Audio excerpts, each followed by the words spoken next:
Ladies and gentlemen, good day and welcome to the Q1 FY22 results conference call of Puravankara Limited, hosted by Emkay Global Financial Services.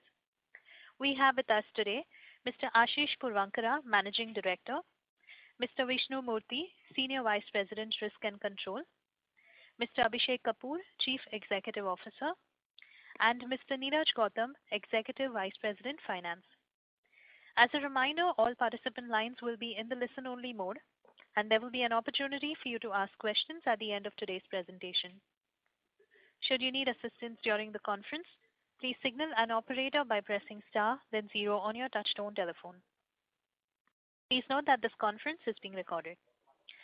I would now like to hand the conference over to Mr. Rahul Jain of Emkay Global. Thank you, and over to you, sir.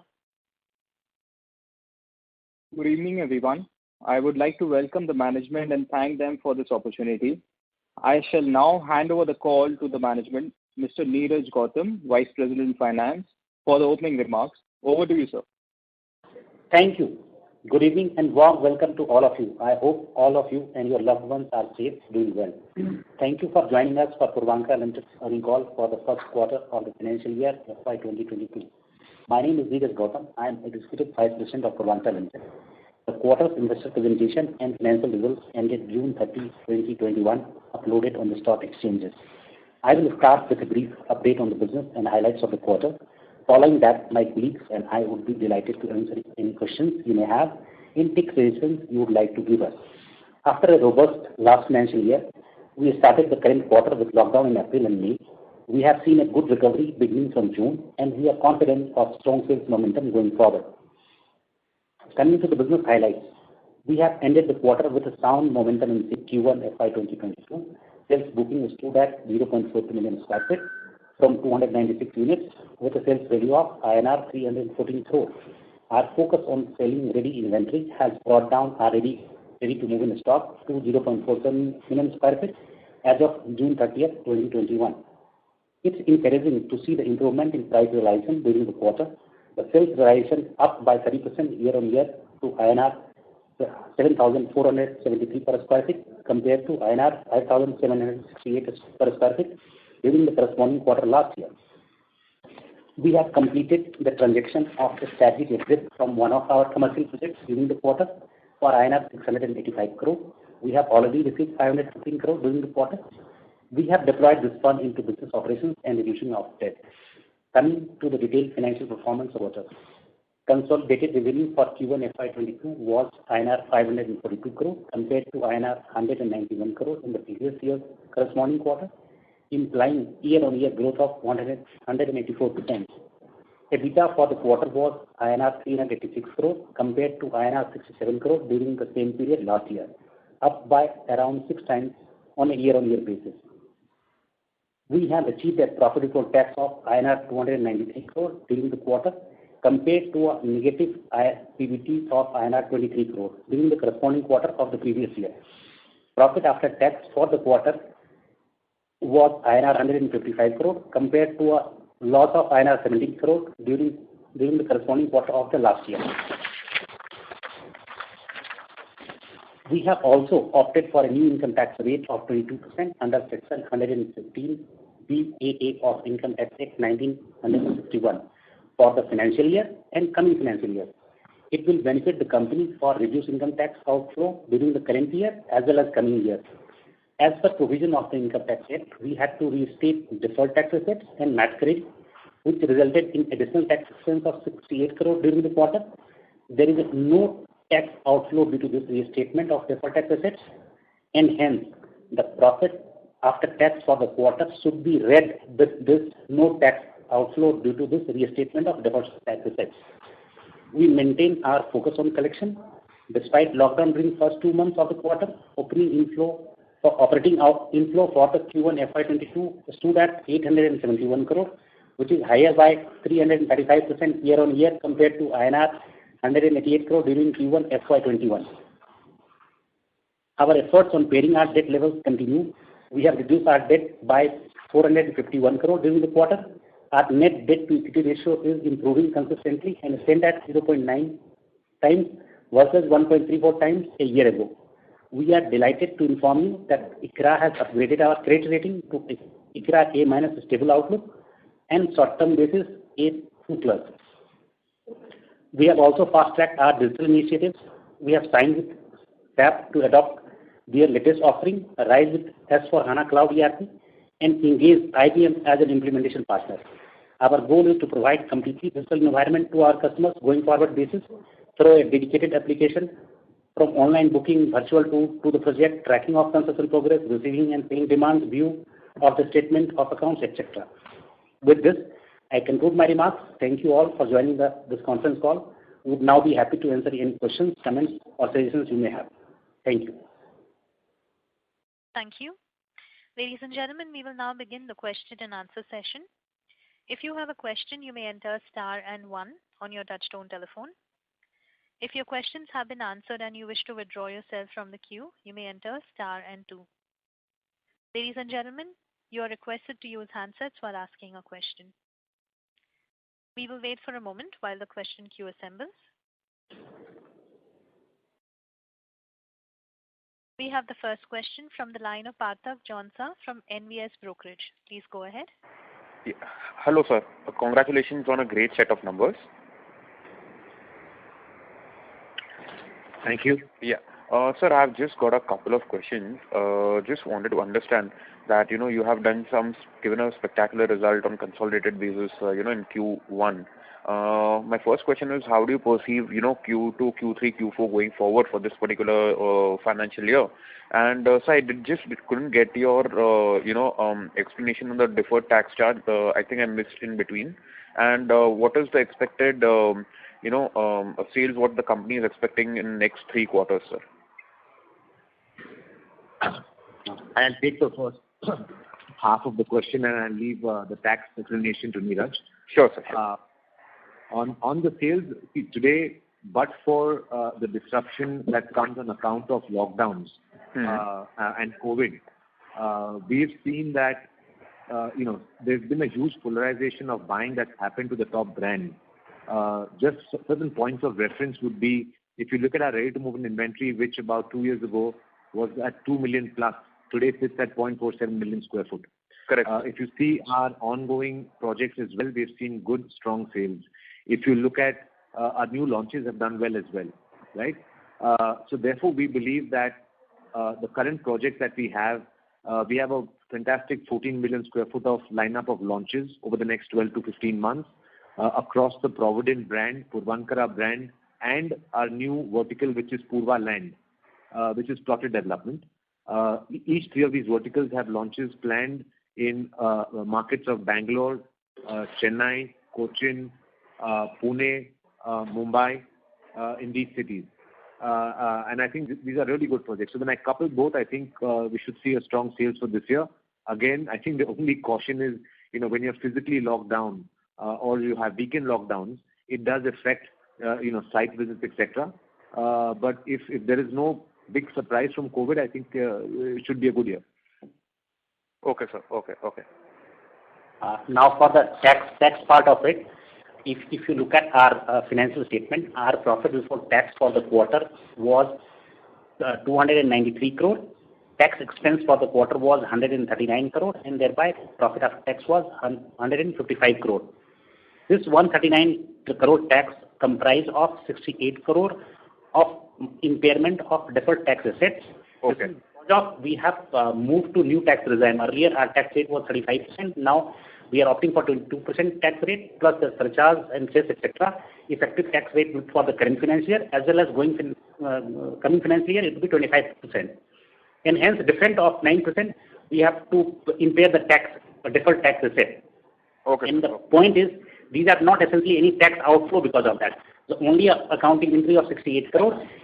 So my profit should be read with 154 plus the 68 crore because there will not be any tax outflow because of it. It's merely accounting crores of profitability. Yes. Okay. And sir, my last question is pertaining to the debt. Right now, after quite a few number of quarters, we have, 0.9 net debt to equity. Any plans or what is, your internal understanding on the debt reducing over next 3 or maybe even next 1.5 years kind of a time frame? So first, I think let's appreciate the fact that I think if I go back 2 years, we were sitting at a net debt number of in the region of 2,900 odd. Today, that number has come down significantly. We believe that as a business, with the number of launches that we have, we are comfortable at a debt rate anywhere between 2,000 to 2,200 crores. Is something I don't want to get into a ratio per se, but I think that's the number I think which is very comfortable. I think we've also got a rating upgrade from ICRA, which is A minus, and also up to 3,000 crores of debt in a similar sort of rating. As we launch projects, I think you should see that debt number coming down. There may be a little bit of increase here and there on account of CF. The most important fact I think that one needs to appreciate is why did the debt go up over the last 3 to 4 years and why it has even come down. I think that concept needs to be understood. I think about 4 or 5 years ago we had extremely large launches and we had opened up larger phases. We corrected that launch sort of pattern. A, B, we also changed our selling strategy, right? So we added the entire digital vertical, we added the entire channel partner vertical. So if you go back 2.5, 3 years, 8 out of 10 projects we have delivered almost 60 to 70% sales done in the first 3 quarters of launch for that phase, right? Correct. Which means that we will not repeat this cycle wherein sentiment cycles have become shorter, we've sold less, we need to borrow to build. That cycle has been corrected. Correct. If you look at the projects that we have delivered over the last year and a half, our balance ready to move in inventory in the projects that we've completed now is hardly in the single digit numbers, in the sense 10 unsold units, 15, unlike in the past where it would be 100, 120, 150. So Okay. Going forward on account of, the reason why it increased, I don't think that will reoccur because of the change in the launch as well as selling strategy. There may be some little bit of requirement maybe for CF, which is boost construction, but that will be, within the comfortable limits. Okay. And so my last question is, can we just perceive, what you did in Q4 of last year, around 304 crores of revenue from operations in one single quarter? Can we perceive the similar kind of, top line and margins over next 3, 4, 5 quarters? See, revenue, please understand what I tell people, considering the current accounting standard that we are mandated to follow, you need to actually track sales, debt movement and cash flows. Now, revenue is heavily dependent on in a specific quarter. So I may have launched 5 projects and sold extremely well, constructing well, but if I don't have a project that's come for registration and handover in that specific quarter, that affects my revenue recognition from an optical point of view. Correct. Right? So, obviously, I think now with this accounting change, as a business also, we're going to time the way we launch our projects so that at least maybe a year or 2 down the line, we ensure that just from a visibility, point of view, we'll ensure that we have good buckets of handover of projects in every quarter, which will give you that kind of a better understanding and a hold on what kind of revenues we can deliver. But till then, because of this accounting standard, which is we are only able to recognize revenue against handover and final sale deed registration of our apartments. Perfect. Thank you so much, sir, and best of luck for all the upcoming quarters, sir. Thank you. Thank you. Before we move to the next participant, we would like to request participants, if you have a question, you may enter star and 1. We have the next question from the line of Mehak Verma from AB Advisors. Please go ahead. Good evening, gentlemen, and thanks for the opportunity. So I have 2 questions. Firstly, from a general strategic perspective, we've seen that Provident projects were the focus area for the group. But now, given people's need for more space due to the work-from-home culture, do you still see the smaller affordable segment as being the faster growth engine for us?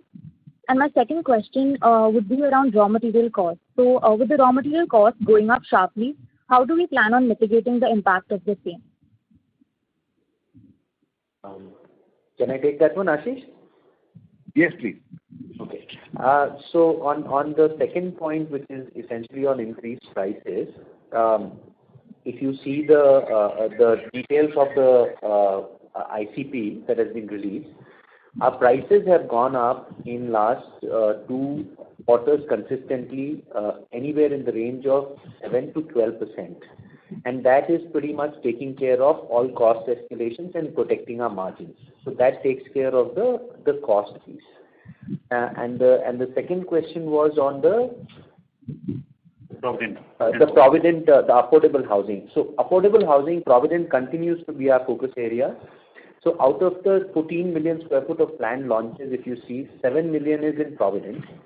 And we believe that while the pandemic has had an impact, and work from home is definitely something people are going to look at, but that has not substantially changed people's affordability of purchase. Which basically means while your interest cost has come down, and that has enabled a lot of people to buy slightly larger homes, that we definitely see as a potential. So if somebody has got an appetite for 1 BHK, may push himself to buy a 2, or a 2 BHK may push himself to buy a 2.5. Having said that, this is the largest segment of real estate market which is available today, and we continue to believe that this segment will grow and provide opportunities for us, and this will continue to remain our growth focus and growth engine. That's helpful, sir. Thank you. I'll join back with you. Thank you. Ladies and gentlemen, if you have a question, you may enter star and 1. We have the next question from the line of Bella D'Souza from JK Investment. Please go ahead. Hello. Thanks for the opportunity. Congratulations on a good set of numbers. I just wanted to know if you could throw some light on what steps you are taking to further improve your credit rating. Any view how much your rating can improve going forward? And secondly, if you could explain your progression on construction activity, any labor issues on the ground. Also, if you can explain if there are any wage hikes, cost increases. Sure. So I think as far as the rating is concerned, as a business, we're going to push hard. We're going to give it, the internal strategy is to give it a couple of months. As we get more launches out and unlock, the capital invested there and cash flows start getting even better, we will reapproach the rating agencies for another step up from the current A- that we've received. As far as the construction is concerned, I think sites, firstly, I don't think there's any labor issue at site. But because of delays, some contractors have been approaching us, I think most developers, and asking for certain escalations on account of COVID and work stopping. I think they have incurred costs as well managing their laborers. So those sort of renegotiations should not be anything material, but those renegotiations are taking some time. But I think it's a matter of another 15-20 days. But all sites have come back to normal, so there's no delay or there's no shortage of laborers at any site. Okay, thank you. That's all from me. Thank you. Participants, if you have a question, you may enter star and 1. We have the next question from the line of Jay Daniel from Entropy Advisors. Please go ahead. Yes, sir. I'm referring to your presentation, page number 17, cash flow.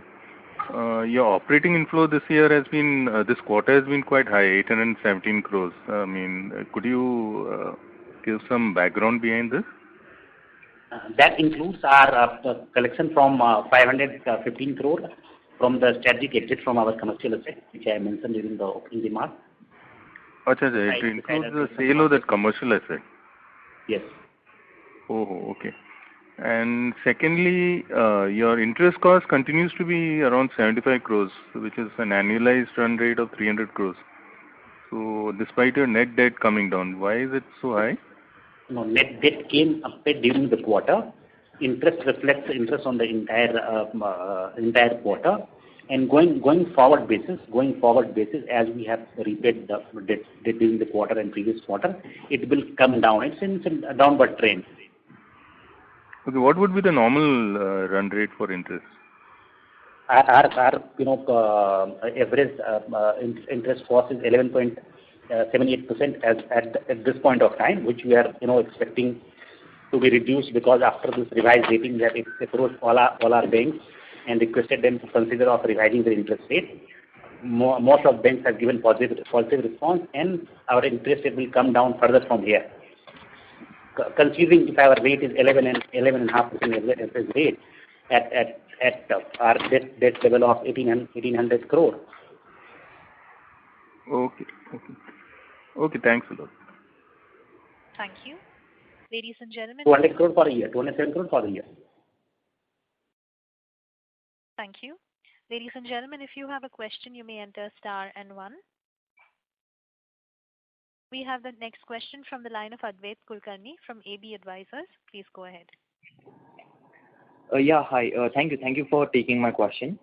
So my question pertains to the COVID wave.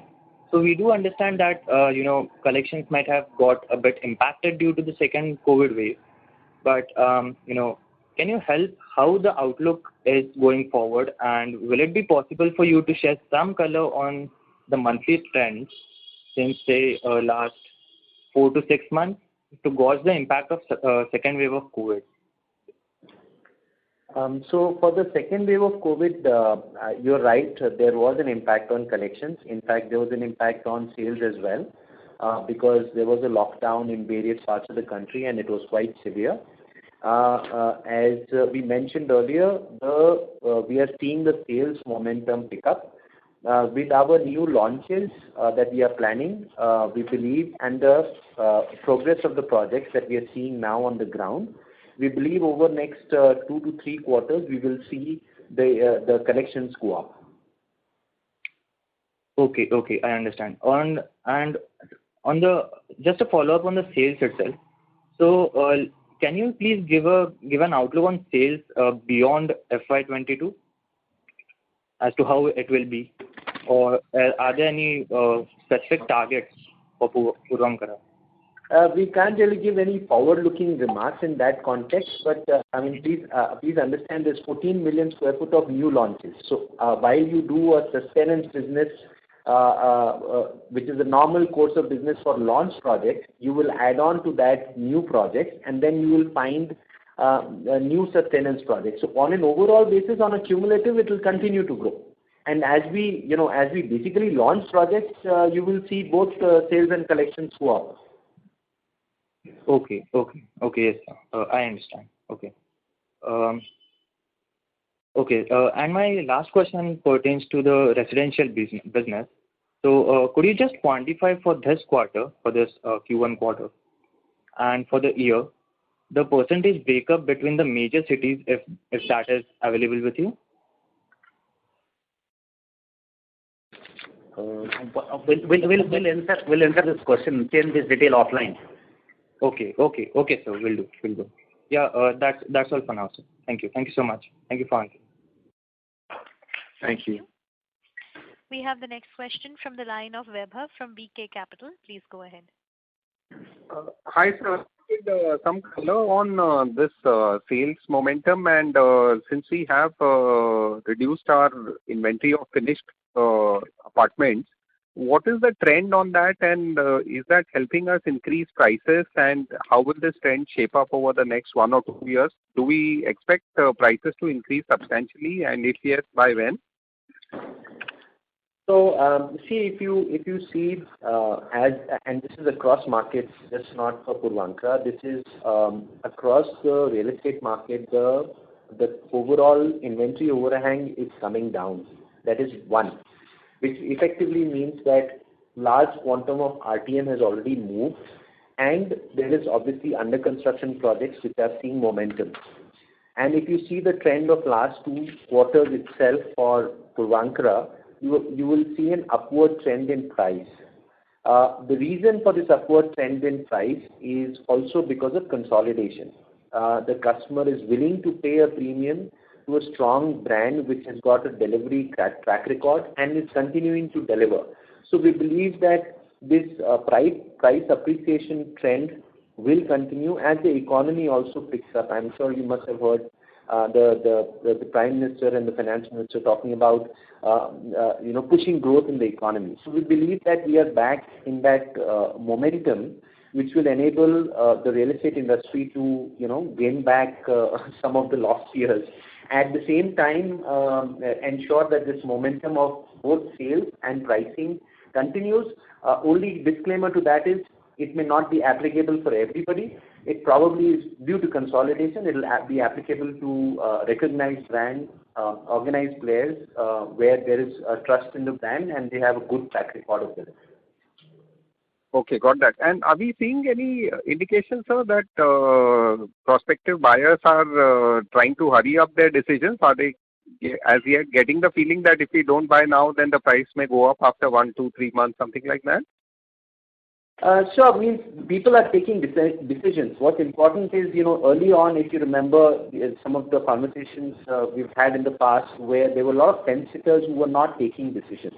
I think that has stopped happening. The pent-up demand is definitely there, and that's what has come back to. It's unlike an FMCG, when you lose a day where that demand is gone for the day and for the industry. For us, that demand stays. And that, I think, is pretty much back in the business. And we believe that the fence sitters are no more sitting on the fence, they're taking decisions. So that's the good news. In the current environment with lowest interest rates ever in this country, which is going to continue to be stable for quite some time now, as per the directions from the government and RBI, we believe that, this momentum will continue. Okay, got that. And Ashish, what was the peak of the sales for our company? Like, was it 2010 or something? And by when do we see that scenario coming, if at all we see something like that? No. I think one is, the peak at any year depends on the amount of volume you have under construction. I think it's a factor of how many new launches we have in that year. And obviously the external environment in terms of sentiment and interest rates. I'm asking more in terms of the momentum and sentiment and external environment, like when we used to launch projects and things. Correct. So I think currently what we've experienced ourselves in the last year, there's a huge polarization that's happening to the top 5 brands in each city. So I think prospective buyers have realized the importance of owning their home, that asset, that sense of safety and security. So keeping that in the background, interest rates low, if you're able to successfully launch, as per our target, about 14 million square foot of projects under Puravankara, Provident and Purva Land across the 5-6 cities that we've planned. All these are in the final stages of approval. I think we should have a repeat of that number.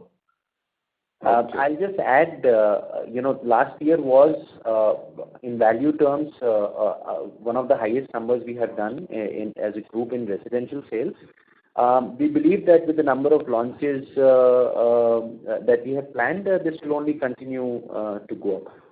So this 14 million which we are looking to launch, in what period can it get sold after launch? No. So 14 million is the size of the projects that we're taking to market across 3 brands, across 6 cities. Obviously, as a strategy, we will be opening up the sales in a phased manner, right, so that we don't get stuck with a larger area to build if there is any short-term change in sentiment cycle. So they will be opened up and launched in phases. So this 14 million is the size of the entire project of that we're going to take to market. Okay, so the phases which will be launched in the next 12 months would be maybe half of that or something like that? Should be close, yes. Okay, got that. And if at all sentiment picks up, Ashish, do we see this really, as all builders are talking about sentiment being good, but we are not seeing any excitement, like even what you see in the stock markets or what was there in real estate in 2010 and all those. So if at all that comes, you think that can happen in FY23 or FY24? Real good demand? I would say FY23 is what I would bet on. Even if you see, now let's go back before this lockdown that happened, right? In April, whatever lockdown, for example, Bangalore went into lockdown. Yeah. So please look at our Q3 numbers. Without a single launch, we had sold 0.91 million square feet. Q4, without a launch, we had sold 0.99 million square foot, which is the highest we've ever done. So I think it was already getting there, but for this second wave that came and hit us, and then the lockdowns that came in, right? So I'm hoping that in the next, with vaccinations increasing, I think we should sort of need some sense of stability in terms of sentiment at least. But 23, I have no doubt, I think should be a big bounce back here. So we can do even 2 million square feet a quarter and all that kind of stuff. That would be our aspiration in peak. That would be our aspiration, subject to obviously getting our approvals in time. Sometimes what happens, you miss a quarter just because some approval has gotten delayed by 1 or 2 months. But on a concept level, yes, possible. And any challenges? What are the key challenges in that, Ashish? Like sales and this thing? Sales is becoming less and less of a challenge now going forward because of buyer interest? No, sales is becoming, I would not say less of a challenge. I think we're seeing this kind of momentum essentially because let's understand post various actions that happened over the last 2-3 years, which is, from your DMON to your GST to RERA. I think the number of launches sequentially year on year have been coming down for whatever reason. I think the tier 2, tier 3 developers not being able to follow rules or whatever the case may be. And then you had the final nail in the coffin, which is COVID, right? So developers who are agile, who are able to take the right steps and take the right decisions and keep that sort of construction on, keep the launch pipeline on, are the ones who have enjoyed this number of sales. So in an environment where interest rates are the lowest, in an environment where launches are down by 70-75%, I think the guys who are launching will see good sales. Okay, got that. And Ashish, This is the operator, so we have participants in the queue. Okay, thanks. Thank you. We have the next question from the line of Monica Arora from Share Giant Wealth Advisors. Please go ahead. Hello. Yes. Am I audible? Yeah. Thanks for giving me this opportunity. So I wanted to understand, as a real estate sector player, how do you see the demand panning out? Like, if I can say from the starting of the COVID, like in fact go before that also, like from before the COVID to the starting of the COVID, and how first wave, second wave, and now, like how you are seeing the customer behavior and demand. So from the demand point of view, as I mentioned earlier, the fence sitters have come back to the market and are willing to take a decision now. And second and most important is people have recognized the importance of owning their own home, especially during the COVID period, when people had to work from home and there was multi-use required in the same home. The child was studying online, parents were working online. The changes that people could make if they were in a rental home versus if they are in a ownership home, plus the change in interest rates, all of these dynamics which have played out in last 1 year have made a significant difference to the way people were looking at living. And we believe that the millennials who were not really buying earlier are pretty much back and want to take that decision now because they realize that owning a home instead of staying on rent or in shared accommodation, etc., makes so much more sense and convenience. And also as an investment, it makes sense because, people are seeing great value today in the marketplace to own an asset. So in that context, we believe that decision making has changed for the customers. And of course, some bit of buying behavior because of this online and digital effort that's gone in, especially for real estate, has also made a difference in the way they are buying now. Great. Seems fine. So one further question related to this only, that like you said, that people have understood the importance of having a good house because now they are at home only for more time, working from home and all. So does that impact your commercial sales in some way or the other because a lot of offices are closed? And how do you see it panning out in future? Because like we are seeing that some offices are declaring work from home, like they are saying that they will continue with this practice. So does it impact your commercial demand? And one another thing is like pandemic saw a lot of people losing their jobs. So the residential demand is mostly coming from the premium segment, or people are mostly looking for affordable homes? So from the commercial point of view, essentially as the vaccinations are rolling out, people are coming back to work. We believe that the commercial demand will slowly and gradually come back to its normalcy towards the end of this year, maybe early next year, because most of the offices are getting occupied now. And the reason is that people have realized that collaboration and being in the office, both for the organization and for individuals or employees, is very, very critical to their own success as well as well-being.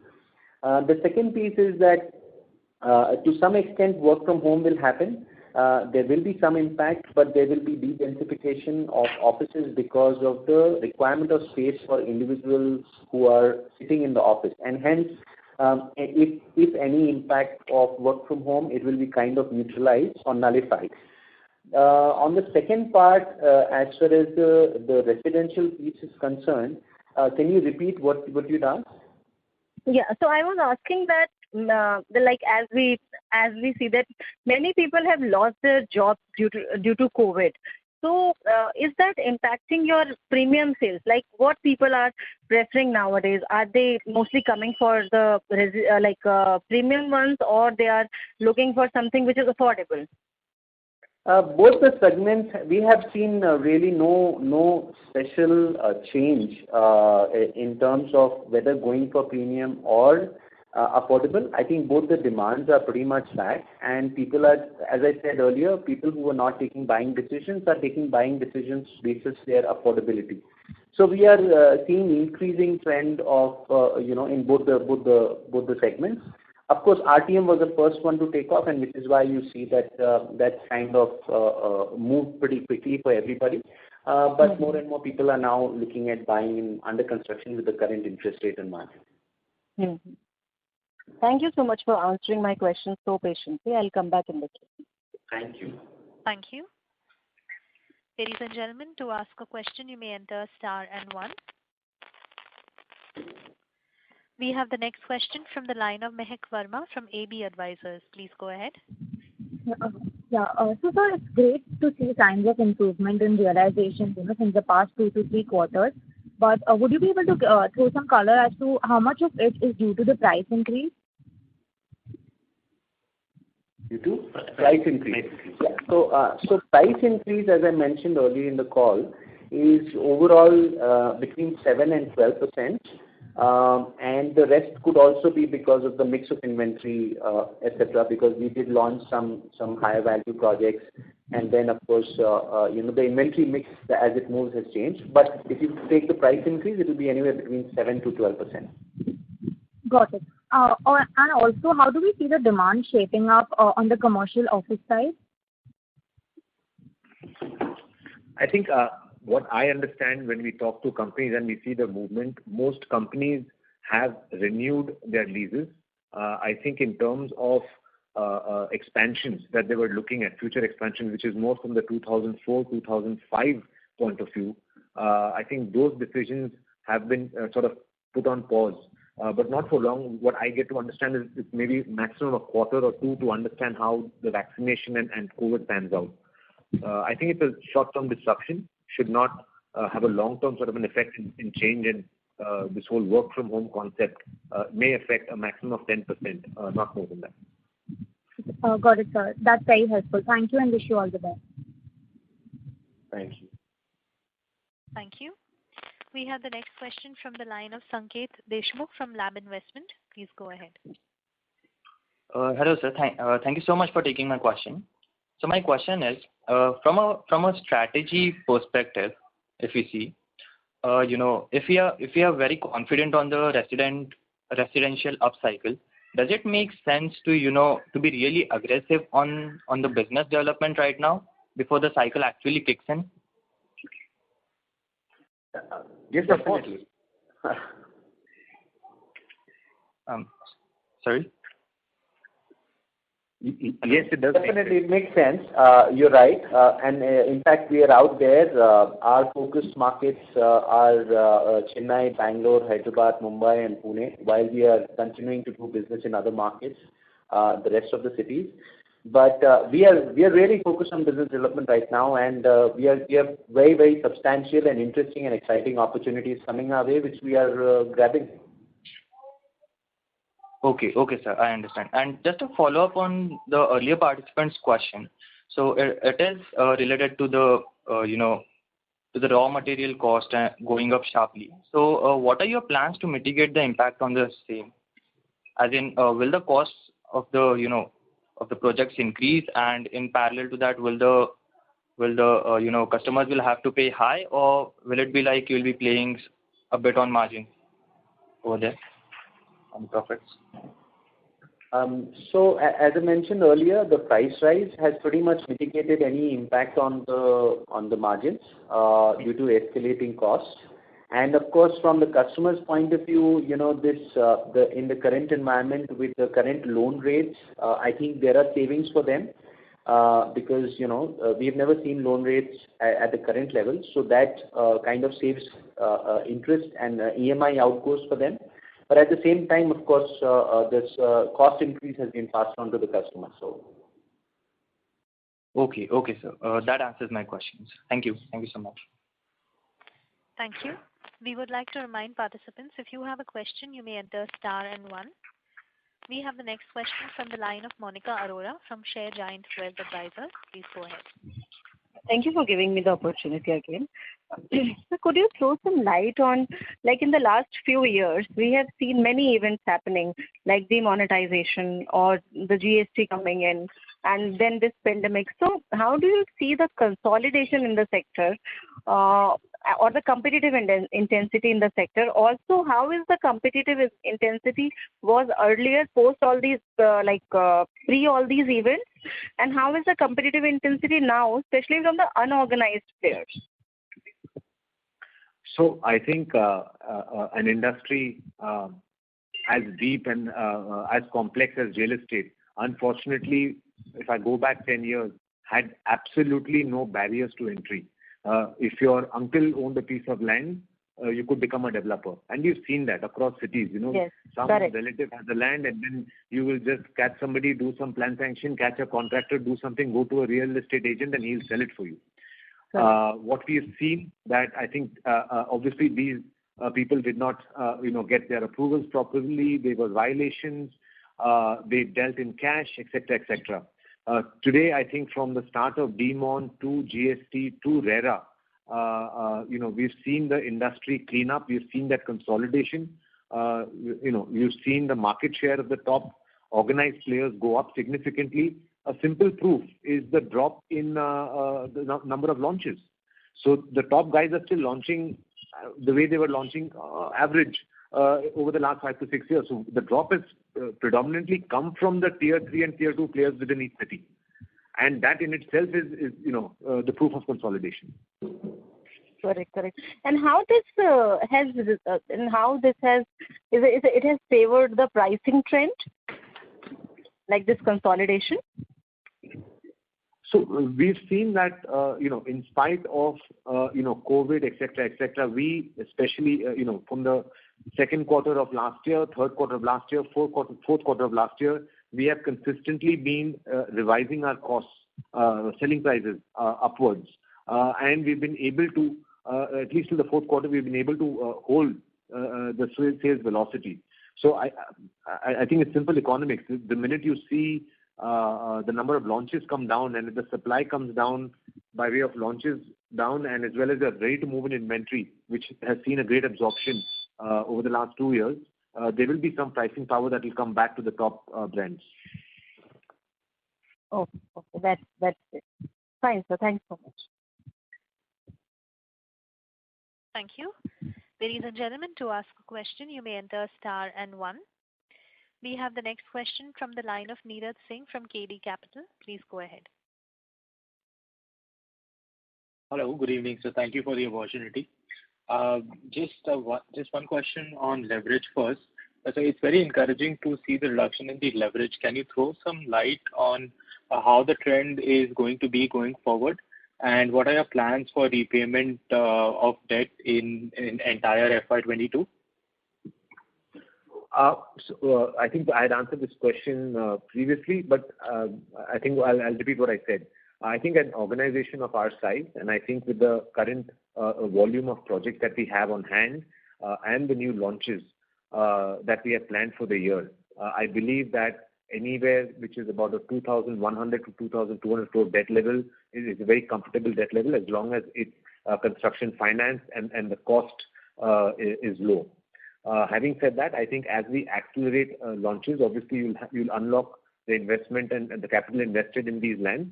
So that will also have a positive effect on the debt by way of unlocking your cash flows and also that debt number coming down. I imagine that we should hover around this 2,200 levels going forward. The only account on which debt may increase, I think, would be certain projects, little bit of construction finance required to accelerate construction, etc., or a selling strategy where I may get a little better pricing on a luxury product if I reach a certain stage and then launch, only on account of that. So just to add, please understand debt is a factor of quantum of square footage on the floor at any point in time and the quantum of business one is trying to do. So in our mind, as we progress and scale up on the quantum of business, these are very, very reasonable debt levels that we're talking about. And for FY 21-22 perspective, if I look at the rest of the year, our repayment obligation is not more than 150 crore scheduled repayment obligation, because some of the loans has been repaid for the cash collection of the project, and we have also paid some of the loans during last quarter, and hence from a repayment perspective we are quite comfortable up to March 2022 and going forward basis also. Right. Thank you for the detailed answer, sir. Just a quick add-on to that. What kind of debt equity or debt EBITDA ratio can we look at from the next 2 to 3 year perspective? That's again something which is a very, very forward-looking statement. But I think we will hover around the current levels for sure. And as a matter of fact, today we are at 0.9 as compared to 1.34 times a year ago. So our debt to equity ratio is consistently coming down, improving, and it will improve further also. Right. Thank you for that explanation, sir. Just one last question, if I may. Can you comment on how this transaction with Godrej is going to help us? That's my last question. Thank you. No, so this was a transaction. So basically, obviously our strength and focus is we've been doing residential 70-80% of our business. So we had a commercial portfolio. We've built about 3 million square foot of offices, which we had sold, but we continue to manage them in terms of lease and maintenance. We had built up another additional portfolio of 9.5 million square foot of office space. Strategically, just pre-COVID, we had decided to exit 2.5 million square foot of that. Of that, 1 million square foot is what we did with the Godrej fund. They had set up an office fund wherein it was, almost like a forward purchase. So it was with all approvals, but we didn't want to take the risk of construction and commodity prices, etc., because we get stuck on one selling price. So that is where we exited that 1 million square foot, and they will build out that office and own it and operate it. Understood, sir. Thank you so much for the answer. Thank you. We have the next question from the line of Jay Daniel from Entropy Advisors. Please go ahead. Yes, sir. Your economic interest in land assets is mentioned as 51.41 million square feet. Now, would this be the largest land holding that, compared to your competition, your listed developers, would this by size be the largest? I would say one of the top. I don't know about the largest. I don't know how people report. So what we have done, I think from day one, from when we got listed, we shared with you the economic interest we have in our land. So owning 100 acres in Gurgaon versus Bangalore versus Mumbai versus Calcutta means nothing to a non-developer, because you don't understand the development potential or the FSI that can be built on that land. Today, what we share with you is our economic interest, how much we can build on those lands, what is the potential that we can build. Unfortunately, I don't know if other companies apply that formula. They bounce around between acreage. So I don't know, but I would imagine, yes, one of the largest. Because bulk of it is in Bangalore. And what is the quality of the land? Is it in, how is the location? Is it in far-flung places, or location-wise it's quite decent? Every land that we own today, every land, in my opinion, can be developed today, either a Puravankara or a Provident affordable housing or a Purva land where we can do plotted development. Fortunately, we do not have any land where we are halfway stuck because of aggregation, which means we have bought pockets and we can't develop it today because we need to still fill in the pockets or consolidate, etc. So fortunately, we don't have that way. And any pending land payments are there? I mean, the amounts which you have to pay for this 51.41? Or is it fully paid? No. It's fully paid. Fully paid. And what is your plans for land acquisition beyond this?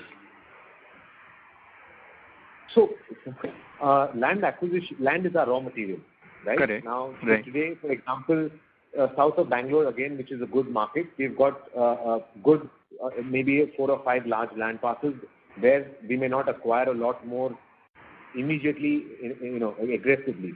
But there are newer markets like east of Bangalore, where we just have another land parcel. So obviously, we're evaluating that micro market to see if we can add to that land bank. Obviously, considering the last 2-3 years, the focus is to conserve capital, so leverage the brand. So the first option will always be a joint development. So there's just a 10% of the value of land as an outlay to secure that project. Having said that, if you get something really good, in these times you get a good opportunity, great value, we will evaluate it even from an outright perspective. Now that is as far as Bangalore is concerned.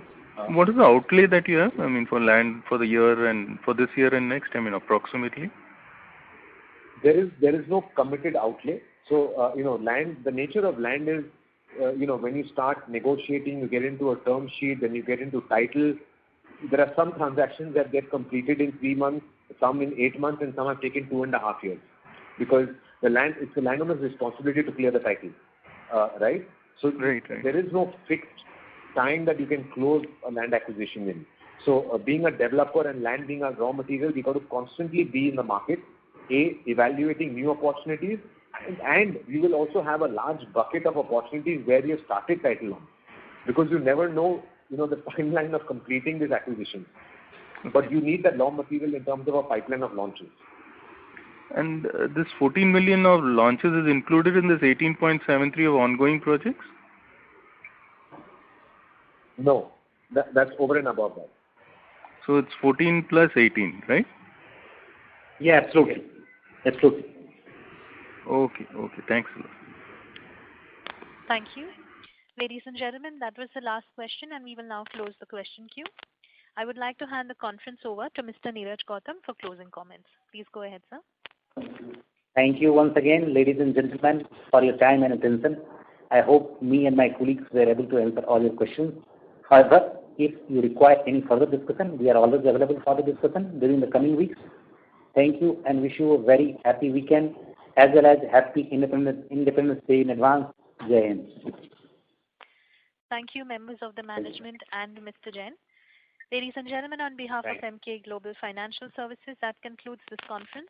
Thank you for joining us, and you may now disconnect your lines. Thank you.